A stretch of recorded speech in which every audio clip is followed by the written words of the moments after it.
जय श्री कृष्ण मित्रों, स्वागत है तमारू मित्तल वॉइस चेनल में। आजना विडियो में आपणे सांभळीशुं देवशयनी एकादशी व्रत कथा। हिंदू पंचांग में देवशयनी एकादशीનું विशेष महत्व है। देवशयनी एकादशीना दिवसे उपवास पण करवामां आवे छे। आ वर्षे तिथि प्रमाणे देवशयनी एकादशी 6 जुलाई आवे छे। शास्त्रों में देवशयनी एकादशीना उपवासनी विशेष पूजा विधिનું महत्व दर्शाववामां આવ્યું છે। શાસ્ત્રમાં તેની વિધિ પણ દર્શાવવામાં આવી છે। देवशयनी एकादशी ने देवपोढ़ी एकादशी पण कहे छे। अषाढ़ सुद 11 थी 4 महीना भगवान विष्णु सागर में शयन करे छे। देवशयनी एकादशी ने देवपोढ़ी एकादशी पण कहेवामां आवे छे। अषाढ़ सुद 11 थी 4 महीना भगवान विष्णु सागर में शयन करे छे। देवशयनी एकादशी ने देवपोढ़ी के पद्मा एकादशीना नामे पण ओळखवामां आवे छे। बीजा एटले के बारसना दिवसे विष्णु शयनोत्सव मनाववामां आवे छे। देवशयनी एकादशीनी कथा आ प्रमाणे छे। युधिष्ठिरे कह्युं, हे केशव, हूँ पद्मा एकादशी अथवा देवशयनी एकादशीनी व्रतविधि जाणवा इच्छुं छुं, तो आप मने व्रतविधि कही संभळावो। श्रीकृष्णए कह्युं, हे राजन, ब्रह्माजीए आ अनुपम कथा नारदजीने कही हती, ते हूँ तमने कही संभळावुं छुं। सूर्यवंश में माधाता नामे एक सत्यनिष्ठ राजा थई गयो। आ राजा गौब्राह्मण प्रतिपाल हतो। एमनी प्रजा सर्व प्रकारे सुखी हती। पूर्वना कोई पापने लीधे राज्य में सतत 3 वर्ष सुधी दारूण दुकाळ पड्यो। लोकोने भूखे मरवानो वारो आव्यो। स्त्रीओ करुण रुदन करवा लागी। बाळकोने भूख निहाळ माँ बापनुं हृदय द्रवी उठ्युं। केटलाक लोको श्रद्धादेवीना खप्परमां होमाई गया।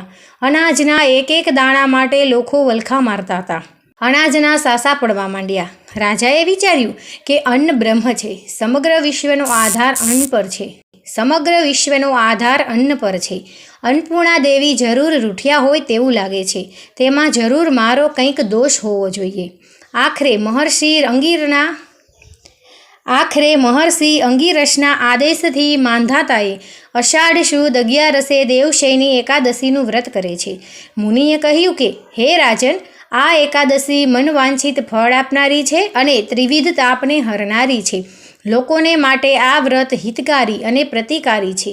माटे तारे अने प्रजाए पण आ देवशयनी एकादशीनुं व्रत करवुं जोईए। माधांताए प्रजाना सहकारथी आ एकादशीनुं व्रत कर्युं। मुसळधार वरसाद थयो अने धरती हरियाળી बनी। पशुधन बची गयुं अने लोको पण हर्ष विभोर बनी नाची उठ्या। सारा पाकनी आशाए खेडूतो आनंद मग्न बन्या। आ व्रत करवाथी प्रजा सुखी थई अने दुकाळनुं दुख दूर थयुं। अनाजनो मबलक पाक थयो। माटे भक्ति अने मुक्ति आपनारुं आ व्रत सौए करवुं जोईए। आ व्रत करवाथी भगवान विष्णु प्रसन्न थाय छे। अषाढ़ सुद 11 ए शयनी एकादशी एटले के देवशयनी एकादशी कहेवाय। आ परम पवित्र दिवसे विष्णु शयन व्रत अने चातुर्य मास व्रतना प्रारंभनो नियम लेवामां आवे छे। मोक्षनी आकांक्षा राखनार मनुष्यए आ दिवसे शयन व्रत तथा चातुर्य मास व्रतनो प्रारंभ करवो जोईए। देवशयनी एकादशी ने देवपोढ़ी एकादशी पण कहे छे। अषाढ़ सुद 11 थी 4 महीना भगवान विष्णु सागर में शयन करे छे। आथी मांधाता राजाए आ परम पवित्र देवशयन प्रसंग याद करी महर्षि अंगीरसना आदेश अनुसार श्रद्धा साथे आ अनुपम व्रत कर्युं हतुं। मोह मांग्या मेघ वरसे अने अषाढ़ सुधरे तो आखुं वर्ष सुधरे, एम आ एक ज एकादशी व्रत करे तो मनुष्यो पण सुधरी जाय छे। आ व्रत करवाथी परिणाम ए आव्युं के मीठा मेघ वरस्या अने अनाजना अंबार थता राजा अने प्रजामां आनंद छवाई गयो। देवशयनी एकादशी महान पुण्यमयी स्वर्ग अने मोक्ष प्रदान करनारी बधा पापोने हरनारी तथा उत्तम व्रत छे। अषाढ़ शुक्ल पक्ष में देवपोढ़ी एकादशीना दिवसे जेमणे कमळना पुष्पथी श्री विष्णुनुं पूजन तथा एकादशीनुं उत्तम व्रत कर्युं छे तेमणे त्रणेय लोको अने त्रणेय सनातन देवताओनुं पूजन कर्या समान छे। देवपोढ़ी एकादशीना दिवसे मारुं एक स्वरूप राजा बलीने त्यां रहे छे अने बीजुं क्षीरसागरमां शेषनागनी सैया पर त्यां सुधी शयन करे छे के ज्यां सुधी आगामी कार्तक मासनी एकादशी न आवे तेवुं भगवान श्री विष्णु जणावे छे। आथी अषाढ़ शुक्ल एकादशीथी मांडीने कार्तक शुक्ल एकादशी सुधी मनुष्यए विशेष रूपे धर्मनुं आचरण करवुं जोईए। જે મનુષ્ય આ વ્રતનું અનુષ્ઠાન કરે છે તે પરમ ગતિને પ્રાપ્ત થાય છે. આથી પ્રસન્નપૂર્વક આ એકાદશીનું વ્રત કરવું જોઈએ. એકાદશીની રાત્રે જાગરણ કરીને શ્રી વિષ્ણુની પૂજા કરવી જોઈએ. એમ કરનારા પુરુષના પુણ્યની ગણના કરવામાં બ્રહ્માજી પણ અસમર્થ છે. જે લોકો વિધિપૂર્વક આ વ્રત કરે છે તે જાતિનો ચંડાલ હોય તો પણ સંસારમાં સદાય મારું પ્રિય કરનારો થાય છે.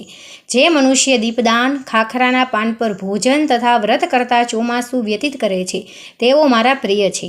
એ માસમાં ભગવાન વિષ્ણુ યોગ નિંદ્રામાં શયન કરે છે. આથી મનુષ્યએ ભૂમિ પર શયન કરવું જોઈએ.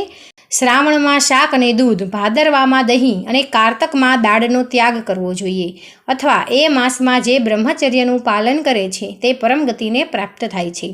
હે રાજન, એકાદશીના વ્રતથી મનુષ્ય બધા જ પાપોથી મુક્ત થઈ જાય છે.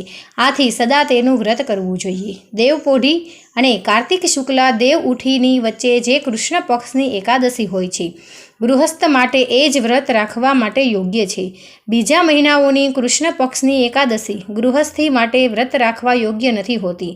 શુક્લ પક્ષની બધી એકાદશીનું વ્રત કરવું જોઈએ.